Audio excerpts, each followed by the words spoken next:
ನಮಸ್ಕಾರ ಸ್ನೇಹಿತರೆ. ಹಣ ಯಾರಿಗೆ ಬೇಡ ಹೇಳಿ? ಹಣ ಅಂದ್ರೆ ಹೆಣನು ಬಾಯಿ ಬಿಡುತ್ತೆ. ಹಣ ಇಲ್ಲದೆ ನಾವು ಏನನ್ನು ಮಾಡೋಕ್ಕಾಗಲ್ಲ ಇವತ್ತಿನ ಪ್ರಪಂಚದಲ್ಲಿ, ಅಲ್ವಾ? ಯಾಕೆಂದ್ರೆ ನಮಗೆ ಹೊಟ್ಟೆ ತುಂಬಬೇಕು ಅಂದ್ರೂ ಹಣ ಬೇಕು. ಯಾಕೆಂದ್ರೆ ನಾವು ಏನಾದ್ರು ತಗೊಳ್ಬೇಕು, ಒಂದು ಹಣ್ಣು ತಗೊಳ್ಬೇಕು ಅಂದ್ರೂ ಹಣ ಕೊಟ್ರೇನೆ ಸಿಗಲ್ಲ, ಅಲ್ವಾ? ಸೊ ಹಣಕ್ಕೆ ತುಂಬಾ ಬೆಲೆ ಇದೆ. ಅದರಿಂದ ಹಣವನ್ನ ತುಂಬಾ ಭದ್ರವಾಗಿ ಜೋಪಾನವಾಗಿ ನೋಡ್ಕೋಬೇಕಾಗತ್ತೆ. ಈ ಹಣವನ್ನ ಆಕರ್ಷಿಸುವ ಒಂದು ಪ್ರೇಯರ್ನ ನಿಮಗೆ ಈ ದಿನ ತಿಳಿಸ್ಕೊಡ್ತೀನಿ. ದಯವಿಟ್ಟು ವಿಡಿಯೋನ ಸ್ಕಿಪ್ ಮಾಡಬೇಡಿ, ಕೊನೆವರೆಗೂ ನೋಡಿ. ಲೈಕ್ ಮಾಡಿ, ಕಾಮೆಂಟ್ ಮಾಡಿ, ಶೇರ್ ಮಾಡಿ. ಹಣ ಎಲ್ರಿಗೂ ಬೇಕು. ಹಣನ ತುಂಬಾ ಜನ ಸಂಪಾದನೆ ಮಾಡ್ತಾ ಇದ್ದಾರೆ. ಕೆಲವ್ರಿಗೆ ಏನಾಗುತ್ತೆ, ಕೆಲವರು ತುಂಬಾ ಸಂಪಾದನೆ ಮಾಡ್ತಾರೆ, ಆದ್ರೆ ಅವ್ರ ಕೈಯಲ್ಲಿ ಹಣನೇ ನಿಲ್ಲಲ್ಲ.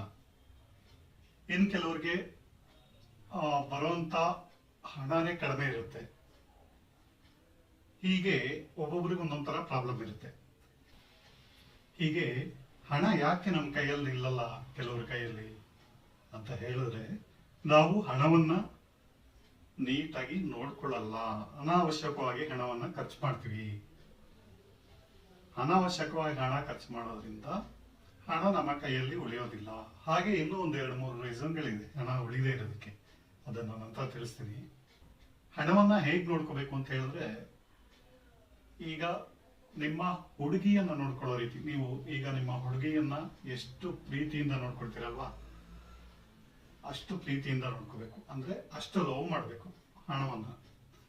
ನಿಮ್ಮ ತಂದೆ ತಾಯಿನ ಎಷ್ಟು ಕೇರ್ ತಗೊಳ್ತೀರಲ್ವಾ, ನಿಮ್ಮ ಮಗುಗೆ ಎಷ್ಟು ಕೇರ್ ತಗೊಳ್ತೀರಲ್ವಾ, ಹಾಗೇನೆ ಈ ಹಣಕ್ಕೂ ಅಷ್ಟೇ ಕೇರ್ ತಗೊಳ್ಬೇಕು. ಯಾಕೆಂದ್ರೆ ಕೆಲವ್ರನ್ನ ನಾನು ನೋಡಿದೀನಿ, ಸುಮ್ಮನೆ ಈಗ ಹೆಂಗೋ ತುರ್ಕಿ ಒಳಗಡೆ ಇಟ್ಬಿಡ್ತಾರೆ. ಜೀನ್ಸ್ ಪ್ಯಾಂಟ್ ಅಲ್ಲಿ ಹೆಂಗೋ ತುರ್ಕಿಡ್ತಾರೆ. ಸೊ ಆ ರೀತಿ ಇಟ್ಟರೆ ನಮ್ಮ ಕೈಗೆ ಹಣ ಬರಲ್ಲ. ನೀಟಾಗಿ ಇಡ್ಬೇಕು. ಯಾವಾಗಲೂ ಒಂದು ವ್ಯಾಲೆಟ್ ತಗೊಂಡು ಇದನ್ನ ನೀಟಾಗಿ ಇಟ್ರೆ ಚೆನ್ನಾಗಿರುತ್ತೆ. ಈ ನೋಟ್ ಕೂಡ ಚೆನ್ನಾಗಿರುತ್ತೆ. ಹಣನು ನಮ್ಮನ್ನ, ನಾವು ಎಷ್ಟು ಅದನ್ನ ಪ್ರೀತಿಸ್ತೀವೋ ಅದು ನಮ್ಮನ್ನ ಅಷ್ಟೇ ಪ್ರೀತಿಸ್ತೀವಿ. ನಾವು ಎಷ್ಟು ಚೆನ್ನಾಗಿ ಅದನ್ನ ನೋಡ್ಕೊಳ್ತೀವೋ ಅದು ನಮ್ಮನ್ನ ಅಷ್ಟೇ ಚೆನ್ನಾಗಿ ನೋಡ್ಕೊಳ್ಳುತ್ತೆ, ಅಲ್ವಾ? ಸೊ ಆದ್ರಿಂದ ಹಣವನ್ನ ಚೆನ್ನಾಗಿ ನೋಡ್ಕೋಬೇಕು. ಸೊ ಈ ಒಂದು ಪ್ರೇಯರ್ನ ನಾನು ಇವತ್ತು ಹೇಳ್ಕೊಡ್ತಾ ಇದ್ದೀನಿ. ಈ ಪ್ರೇಯರ್ನ ನೀವು ಯಾವಾಗಲೂ ಹೇಳ್ತಾ ಇರಿ. ಬೆಳಗ್ಗೆನೆ ಎದ್ದು 5 ಗಂಟೆಗೆ ಹೇಳಿದ್ರೆ ಒಳ್ಳೇದು. ನೀವು 5 ಗಂಟೆಗೆ ಎದ್ದು 108 ಸರಿ ಹೇಳಿದ್ರು ಪರವಾಗಿಲ್ಲ. ಅಥವಾ ನೀವು ಬೆಳಗ್ಗೆಯಿಂದ ರಾತ್ರಿವರೆಗೂ ಜೋಬಲ್ಲಿ ಇಟ್ಕೊಂಡ್ಬಿಟ್ಟು ನೀವು ಇದನ್ನ ಯಾವಾಗ ಬೇಕಾದ್ರೂ ತೆಗೆದ್ಬಿಟ್ಟು ಆ ಪ್ರೇಯರ್ನ ಮಾಡಬಹುದು.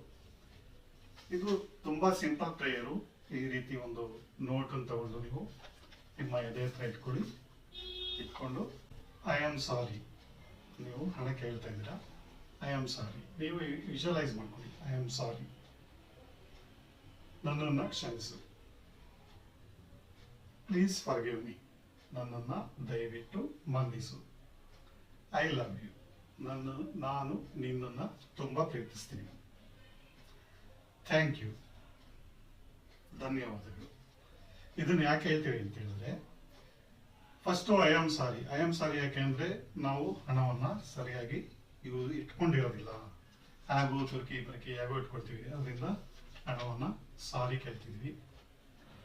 ಆಮೇಲೆ forgive me, please forgive me, ದಯವಿಟ್ಟು ನನ್ನನ್ನು ಮನ್ನಿಸು. ಯಾಕೆ ಹೇಳ್ತೀವಿ ಇದನ್ನ ಅಂತ ಹೇಳಿದ್ರೆ, ನಾವು ಬೇಡದೆ ಇರೋಂಥದ್ದಕ್ಕೆಲ್ಲ ಅನಾವಶ್ಯಕವಾಗಿ ಖರ್ಚು ಮಾಡಿರ್ತೀವಿ. ಬೇಡದೆ ಇರೋಂಥದಕ್ಕೆ, ಬೇಕಾಗಿರೋದಕ್ಕೆ ಪರವಾಗಿಲ್ಲ, ಬೇಡದೆ ಇರೋಂಥದಕ್ಕೆ ನಾವು ಅನಾವಶ್ಯಕವಾಗಿ ಇದನ್ನ ಖರ್ಚು ಮಾಡಿದೀವಿ. ಅದರಿಂದ ಇದನ್ನ ಕ್ಷಮಾಪಣೆ ಕೇಳ್ಕೊಳ್ತೀವಿ. ಐ ಲವ್ ಯು, ನಾನು ನಿನ್ನನ್ನು ತುಂಬಾ ಪ್ರೀತಿಸ್ತೀನಿ, ನೀನು ಅಂದ್ರೆ ನನಗೆ ತುಂಬಾ ಇಷ್ಟ ಅಂತ ನಾವು ಹಣ ಕೇಳ್ತೀವಿ. ಥ್ಯಾಂಕ್ ಯು, ನೀನು ನನ್ನ ಜೊತೆನೇ ಯಾವಾಗಲೂ ಇರೋದ್ರಿಂದ ನಿನಗೆ ಥ್ಯಾಂಕ್ ಯು. ಸೊ ಇದಿಷ್ಟನ್ನ ಬರೆದಿಟ್ಕೊಳ್ಳಿ. ಇನ್ನೊಂದ್ಸರಿ ರಿಪೀಟ್ ಮಾಡ್ತೀನಿ.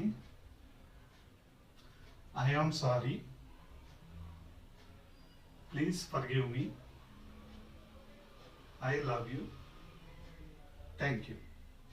ಇದಿಷ್ಟು ಪ್ರೇಯರ್ನ ನೀವು ಹಣವನ್ನ ಹೀಗಿಟ್ಕೊಂಡು, ಹಣವನ್ನ ವಿಜುವಲೈಸ್ ಮಾಡಿಕೊಂಡು, ಅಥವಾ ನೀವು ಹಣ ಇಟ್ಕೊಳ್ತಾ ಇದ್ರು ಪರವಾಗಿಲ್ಲ, ಹಣವನ್ನ ವಿಜುವಲೈಸ್ ಮಾಡಿಕೊಂಡು ನೀವು ಹೇಳಿದ್ರು ಆಯ್ತು.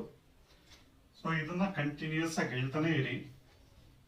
ಹೇಳ್ತಾನೆ ಇದ್ರೆ ನಿಮಗೆ ಗ್ರ್ಯಾಜುವಲ್ ಆಗಿ ಹಣ ಜಾಸ್ತಿ ಆಗ್ತಾ ಬರುತ್ತೆ. ಇದನ್ನ ಮನಸ್ಫೂರ್ತಿಯಾಗಿ ಇದಿಷ್ಟನ್ನ ನೀವು ಹಣಕ್ಕೆ ಹೇಳ್ತಾ ಇರಬೇಕು. ಹೇಳ್ತಾ ಇದ್ರೆ ಗ್ರ್ಯಾಜುವಲ್ ಆಗಿ ನಿಮ್ಮ ಇನ್ಕಮ್ ಜಾಸ್ತಿ ಆಗ್ತಾ ಇರುತ್ತೆ. ಹಾಗಂತ ನೀವು ಏನು ಹೇಳ್ದೆ, ಏನು ಕೆಲಸ ಮಾಡದೆ ಸುಮ್ಮನೆ ಮನೇಲಿ ಕೂತ್ಕೊಂಡ್ಬಿಟ್ಟು ಇದನ್ನೆಲ್ಲ ಹೇಳ್ಬಿಟ್ರೆ ಬಂದ್ಬಿಡಲ್ಲ. ನಿಮ್ಮ ಕೆಲಸ ನೀವು ಮಾಡ್ತಾ ಇರಿ. ಅದು ನಿಮ್ಮ ಕೆಲಸದಲ್ಲಿ ಎಷ್ಟು ಹಣ ಬರುತ್ತೋ ಅದೇನು ಸ್ವಲ್ಪ ಜಾಸ್ತಿ ಆಗ್ತಾ ಹೋಗುತ್ತೆ. ಗ್ರ್ಯಾಜುವಲ್ ಆಗಿ ಇನ್ಕಮ್ ಜಾಸ್ತಿ ಆಗ್ತಾ ಇರುತ್ತೆ. ಹಾಗೆ ಇದನ್ನ ಕಂಟಿನ್ಯೂ ಆಗಿ ಹೇಳ್ತಾ ಇರಿ. ಸೊ ಇದಿಷ್ಟು ಇಂದಿನ ವಿಡಿಯೋ. ಮುಂದಿನ ವಿಡಿಯೋದಲ್ಲಿ ಮತ್ತೆ ಭೇಟಿಯಾಗೋಣ. ಇನ್ನೂ ಹಲವಾರು ಮ್ಯಾನಿಫೆಸ್ಟೇಷನ್ ಟೆಕ್ನಿಕ್ಸು, ಇನ್ನೂ ಹಲವಾರು ವಿಷಯಗಳನ್ನ ನಿಮಗೆ ಮುಂದಿನ ವಿಡಿಯೋಗಳಲ್ಲಿ ತಿಳಿಸ್ಕೊಡ್ತಾ ಇರ್ತೀನಿ. Thank you universe, thank you universe, thank you universe.